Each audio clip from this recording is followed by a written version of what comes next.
அவளை பிக்கப் பண்ணணும்டா.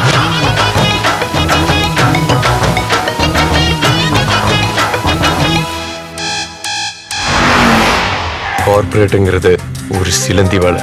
அதுல மாட்டின சின்ன பூச்சி தான் உன் கிராமம்.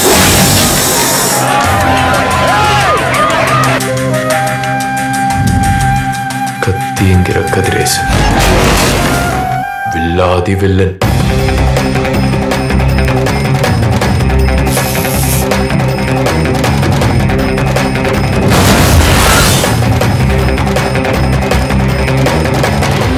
அரிசி பருப்பு காய்கறி கொத்தமல்லி கருவேப்பிலை வரைக்கும் கிராமத்துல இருந்து வரணும். ஆனா ஒரு கிராமத்தை செத்தான்னா மூக்க முடிக்குவாங்களா? லோக்கல் சேனல் இருந்து நேஷனல் சேனல் வரைக்கும் இப்ப எப்படி வராங்கன்னு பாருங்க.